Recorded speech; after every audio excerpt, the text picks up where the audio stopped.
Today we are going to start giving my kitchen cabinets a complete makeover. We're going to be painting it, we're going to switch out all the doors and drawer fronts and add brand new hardware. I am so excited, I can't wait. They're just not my style. The color, the design, not my style. We added new cabinets to extend the kitchen out, so none of these cabinets match. And the only way to get them to match is to paint them and make all the doors the same style. I've got some great tips, tricks, and ideas to help make a makeover like this really easy and budget friendly. So let's get started. The first step was obviously to remove all the existing doors and drawers. As you do this, you want to make sure that you number and mark all the doors so you know exactly where each of them go. Next, I filled in all the screw holes from the old hinges with wood putty. We will not be reusing these because for the strongest hold, you want to use brand new screw holes.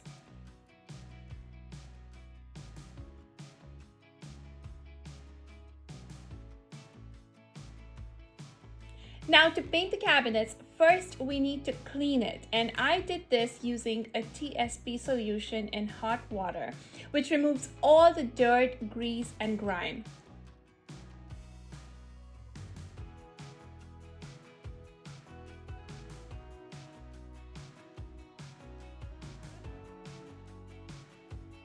Then I wipe the cabinets down with warm water.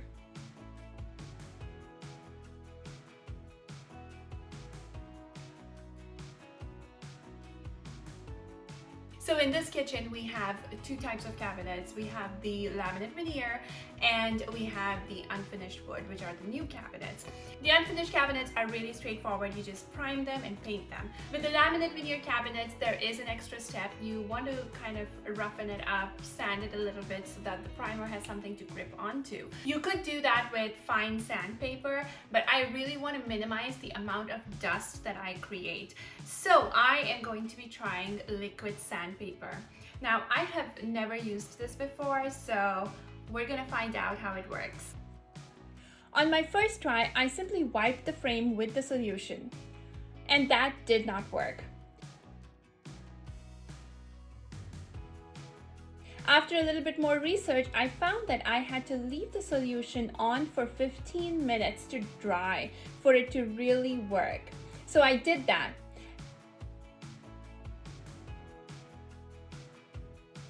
And I was pretty impressed with the results. The gloss was gone and the cabinets felt rough to touch. It's time to paint. I taped off everything, the corners, the edges, around the appliances, the floor, and around the countertop. For the primer, I'm using the Sherwin-Williams ExtremeBond Primer. This is a water-based primer and I was actually impressed with how well it worked on laminate. I just cut in with a brush and then rolled on in the middle using a 1/4-inch nap roller.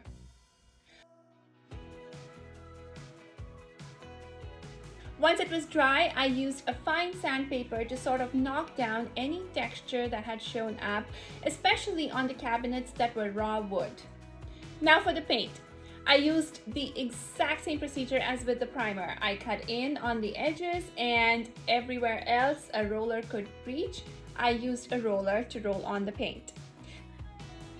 The first coat does look pretty disappointing, but I went back in for a second and third coat and I actually sanded between coats 2 and 3 with 400 grit sandpaper, and the color started to look nice and rich.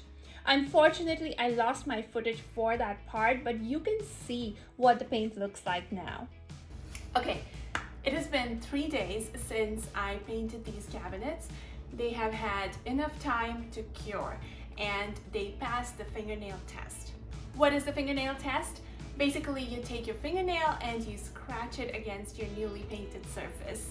Obviously, you want to do this in a corner that you can easily patch up if the paint has not cured.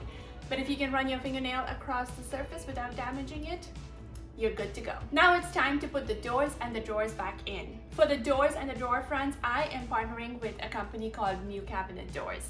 They basically make the doors and the drawer fronts so you can easily upgrade your cabinets without having to switch them all out. They make doors, drawer fronts, drawer boxes, floating shelves. So basically anything you need to easily upgrade your kitchen without having to completely take it apart. So this is the door that I am using. This is the shaker style. You can also have them do the hinge boards for you. Now let's go ahead and install these. To attach the hinges to the doors, you can simply align the hinges using a speed square to make sure that they are nice and straight and screw them in. If you are using a power drill, be sure to use the driver setting and not overdrive the screws.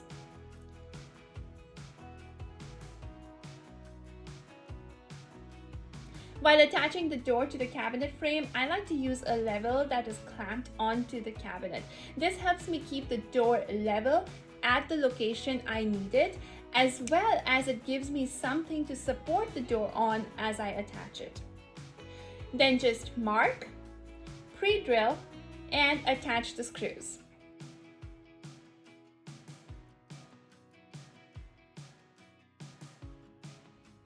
If the door isn't aligned, there are a couple of screws on the inside of the hinge that you can use to fix it.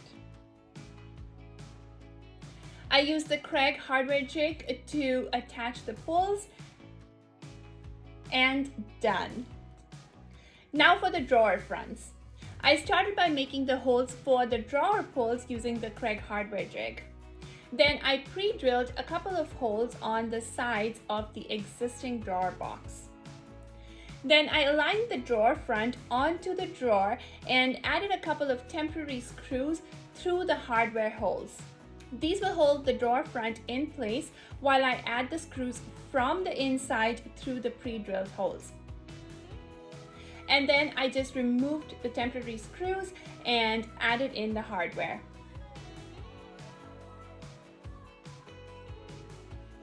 I also have a Lazy Susan corner cabinet which I assembled with a few screws and installed it. And there, my friends, are the completely refaced cabinets.